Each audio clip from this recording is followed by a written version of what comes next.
Welcome to the Small Business Breakthrough Series, where each week we are interviewing small businesses that support small businesses. And why do we do that? We do that because small businesses need all the help we can get to be able to make it to the next level in our business. And a lot of times, the help that we need is in marketing, especially when it comes down to web design, web development. And we found a company for this interview where they make web design easy. That's their tag.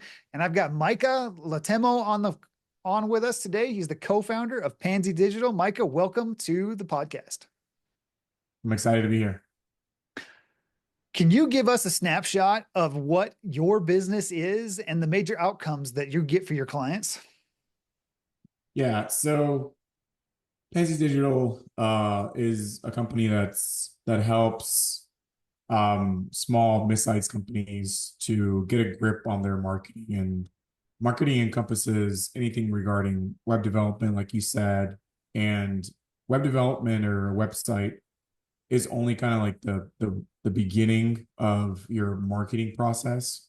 I think that right after that, most companies typically see that they do have a great website. It does communicate their messaging. It does reflect who they are, but there's other factors that they start to kind of start to question. And so then we lead into SEO, and SEO is just basically a small term that means search engine optimization. And it's a way for you to kind of crack Google's system to show up number one for certain queries people might be looking for, whether it's restaurant near me to a doctor who specializes in colonoscopy.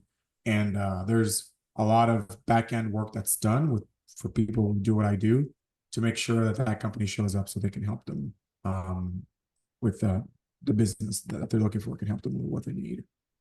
And another part of that is if you do have products, whether you're a DTC company looking to sell products, if you're selling home goods to, I don't know, books, then there's ways for you to use social media, leverage social media because it's free. So you got to ask, what's the catch? So these platforms allow you to use their tools to advertise. And yeah, and we help companies who do have products that they want to launch or already have existing products and it's working, and then we just optimize that and take it to the next level. Awesome. That sounds like a great plan to be able to get out there and help those, you said, small to mid-sized businesses. Can you describe who your services work best for? Yeah, sure. So really the web design component is for really any company, right? Small and large, that we do see they do come to us or we come to them for a website revamp or a website redesign because in this industry a lot of companies have kissed a lot of frogs if you've got some miles on you in business, and sometimes you got to find that once you kiss the right frog you find your Prince Charming. And so and we try to be that Prince Charming, and we revamp their website, make it compelling, and it stands out, or we build them a whole new one that really reflects who they are. And so typically those companies are this could be a law office, law firms. Those company type of companies are very reliant on Google presence, and communicating that they can help people get out of legal issues. The other one could be doctors. So a lot of these local store-based, location-based type of businesses we do really well in, chiropractors, and things like that. So, but outside of that, this could be, e-commerce stores, Shopify stores. We really do a good job of that, coming back from that social media side. And yeah, so I would say in a nutshell, a lot of brick and mortars type of businesses and financial services, legal industries, and stuff like that. Let's talk a little bit about, you talked, you're working with some local businesses and you're a co-founder in the organization. What did you and your other founders decide? What was the passion behind wanting to start Pansy Digital and being able to serve the customers that are out there? Yeah. So originally, I'm a software engineer. I programmed a bunch of stuff my previous years, and I I sort of got a free trial when COVID happened through to work with this big financial service company, and they had some software problems, and so they were looking to have somebody who does this type of thing, and so I kind of fit the bill because someone thought of me because I was the only one in the company who does something like that, or I mentioned it, and so we exchanged information, and then I started working with them. But then as I kind of grew more into realizing that what if there are other people who don't really have the knowledge base or the experience to kind of do what I'm doing for them? And so I kind of stuck my head out and started seeing job posts that were online regarding a software developer or somebody to revamp their website. And so I saw that there was a really big need for people who do what I do. And so I decided to kind of start a company with another partner of mine, and here I am today. That sounds great. Did you get into coming from software and moving forward and going and working for the success of others is always a good way to go. Let's be real. You didn't start your business to feel stuck, overwhelmed, or bored out of your mind. But yet, here you are, spinning, stalled, or just chasing every shiny object just to stay motivated. And I know exactly how you feel because I used to do the same thing. But that's why I built the Momentum community for founders like you. It's for people who are ready to get serious, simplify, and build a business that actually moves forward. It uses peer accountability, and it's what I used to be able to grow my business successfully and have a great exit. Does this sound like something you need? Click the link in the description below and let's have a conversation. Enjoy the rest of the show. What would you say sets Pansy Digital apart in their approach to from anybody else? As you talked about that there are lots of different kissing frogs out there. So what's different in your approach that sets you guys apart from the others? Yeah, so what essentially sets us apart is in this industry, it's pretty typical that I think a lot of businesses they have a bad taste in their mouth for people who mention digital marketing or SEO services, or things in relation to digital marketing. And so what sets us apart is kind of going back to that term that I use about you gotta kiss a few frogs to find your Prince Charming. And I and our co-founders, our company, what we do that's different is we have a boutique feel, and there's not a lot of bureaucracies that are involved where you have to talk to the account manager, you have to talk to basically like the person who's a director, you have to talk to the person. Now there's all these ladders that I think that we get stuck in, and a lot of companies also get stuck in, that leave them sort of just overwhelmed by so many steps and procedures before they actually talk to somebody who is going to get right on it, jump right on it, and get their needs met. So what sets us apart is, we have a boutique feel, and whenever a client reaches us, we're available by phone, Slack, email, and we're just a few minutes away from answering a need that arises. Okay, that sounds awesome. What's the biggest challenge your industry faces, and how are you tackling it for your clients and partners? Sure. So we all know about this AI, boom that's currently happening, and it's forcing a lot of shifts in the digital marketing perspective, because now there's a whole new suite of tools that are being integrated into practically every software you can possibly think of. There's an AI integration that's happening, and the challenge is to think about how can you evolve to start to apply that software or that AI integration to make your job easier, faster, and more efficient. That's a little bit of that challenge, because in this field, I think that what we do is we learn new software all the time. You have to be agile with whatever other things that are out there. And so we typically think that our biggest challenge is to evolve with the new software as it comes out, as it rolls out, because you'll have a business owner who just come up and say, "Hey, I heard about this software, whatever.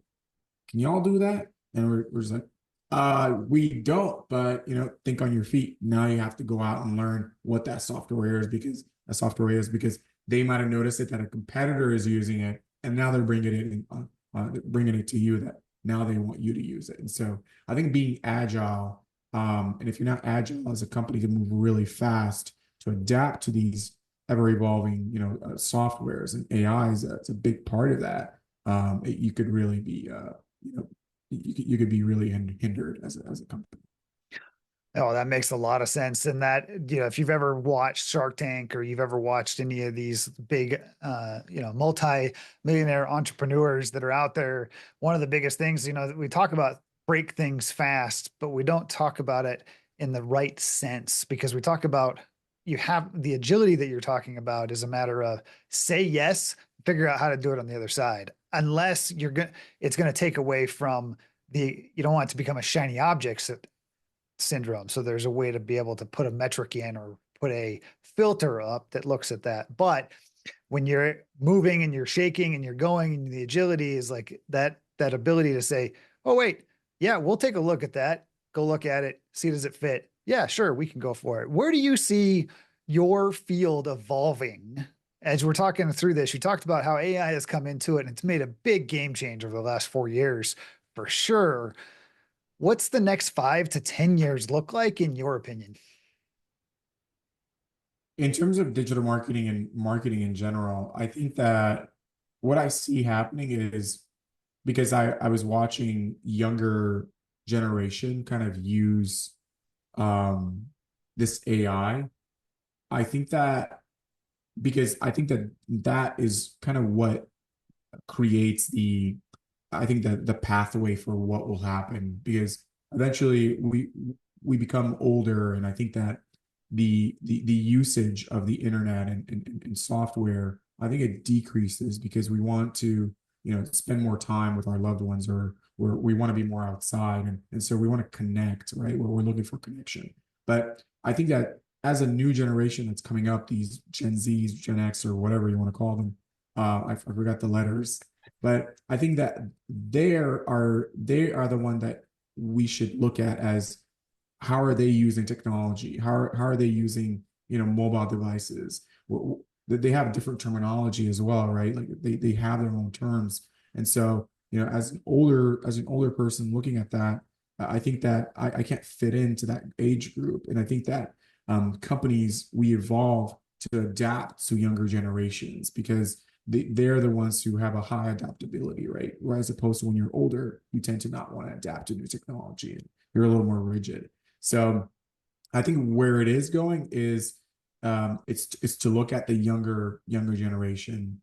I've seen voice search has really become popular. I've watched little kids click on that little microphone and they would literally say what it is that they're looking for, and they would get it in an instant. Search results just pop right up, right? And they click the best one. I think that instant videos are definitely a thing that these YouTube Reels or YouTube Shorts, kids are typically just scrolling through until something that really communicates to what they want to see or captures them. That's what they will sit there and watch. And so I think the microwave effect is in full bloom where we want the instant gratification so quickly, and I think that that's where it's going is people want things faster. Netflix too, all these streaming services, we just get it so much quicker, and so I think that we will want things faster, and chat gpt or AI, especially chat gpt, it's delivering information to us at an instantaneously, right? And beforehand we didn't know how to do that, to have information available to us that quick. But look how fast that is now. And so I think everything in the future will be rapidly. I think it will be fast. I think it will be quickly available to us. And some of us may not like that, but I mean, you just gotta adapt and be okay with it because another generation is coming in to kind of take over. Yeah, that makes a good point. You're watching, definitely take some listeners out there, take some advice from this is if you're looking in your industry as to what's coming, it is always a good idea to take a peek at what your kids are doing, or depending on how old you are, maybe it's your grandkids that are out there that are doing as you're evolving in your company. So great advice. Micah, are you ready to jump into the lightning round, learn a little bit more about you? Let's do it. Yeah, I'm already. quick hitters. There's some easy ones to begin with. So let's go. Coffee or tea? Coffee. There you go. Cats or dogs? Dogs. If you could grab only one weapon or item during a zombie apocalypse, what would it be? Maybe a shotgun. Shotgun. Okay. What's a favorite quote or phrase that you think about often? Carpe diem. Carpe diem. Yeah. Okay. Favorite movie or streaming series that you love? I'd say recently Your Honor really captured me. Okay. How about a book that has influenced you the most? Atomic Habits. James Atomic Clear. Habits. James Clear. Very good. Should be right there ish in my I see it. I background. see So, it. uh, let's see. What is the biggest obstacle that you have had to overcome, and one lesson that you learned from it? Biggest obstacle I had to overcome was we migrated here from Africa when I was about 9 or 8 years old, and I missed a huge gap of years of foundational knowledge for learning English, math, and all that stuff. And from the ages from the ages of like 9 or 8 up until like 12 or 13, I basically just coasted through school.